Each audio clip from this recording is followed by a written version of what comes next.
Kull min jgħix pajjiżna irid josserva l-liġijiet ta' pajjiżna u li f'każi ta' nies barranin li jiksru l-liġijiet ikun hemm anke deportazzjoni mill-pajjiż.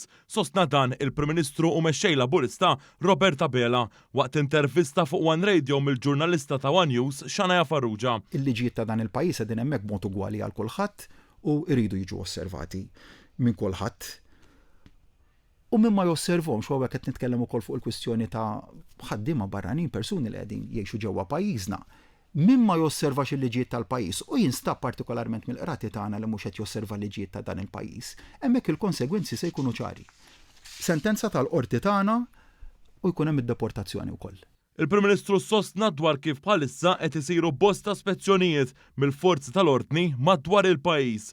Dwar il-vetturi wajplates, il-Prim Ministru Roberta Bela sostna li l-Gvern qed jaġixxi dwar iż-żieda li kien hemm u għamel il-bidliet meħtieġa dan favur is-sigurtà taċ-ċittadini bil-kontroll se jkun fidej l-awtoritajiet u d-direzzjoni li nataw hi favur il-komunitajiet u mhux tal-ftit. Għamilna l-pożizzjoni ċara li l-messaġġ kien se jibqa' wieħed favur is-sigurtà tal-Awċin u l-Maltin kollha u ta' dawk li qegħdin jgħixu leġittimament ġewwa dawn il-gżejjer u t-tieni waħda kienet, l-ewwel waħda kienet il-passenger safety, kwistjoni tas-sigurtà.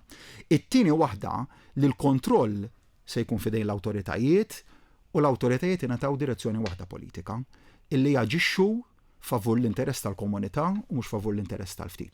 Fl-intervista, il-Prim Ministru wkoll sostna li mhux aċċettabbli li numru kbir ta' persuni jgħixu fl-istess appartament u kellu messaġġ ċar għal dawk li jikru. U fejn wieħed jabbuża mis-suq, hemmhekk fejn se jibqgħu jidħlu l-awtoritajiet. L-awtoritajiet tagħna diġà daħlu jekk hemm bżonn li nżidu s-sanzjonijiet għal min jabbuża minn din is-sitwazzjoni.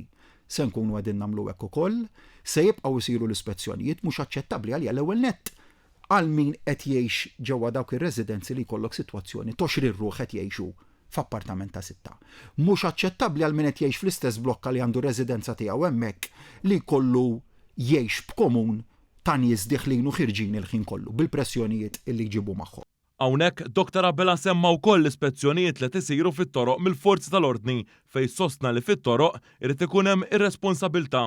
Hemmhekk ukoll il-messaġġ huwa wieħed ta' dixxilpina, ta' serjetà u li mhux aċċettabbli li jkollok sitwazzjoni fejn xi ħadd jaħseb li jista' jagħmel li jrid li jikser ir-regolamenti tal-pajjiż bi preġudizzju għal min josserva r-regolamenti u l-liġijiet ta' dan il-pajjiż. Il-Prim Ministru Roberta Bela sostna wkoll li f'pajjiżna għandna qafas ta' liġijiet li kulħadd irid isegwi waqt li ringrazzja lill forzi tal-ordni tal-ħidma tagħhom.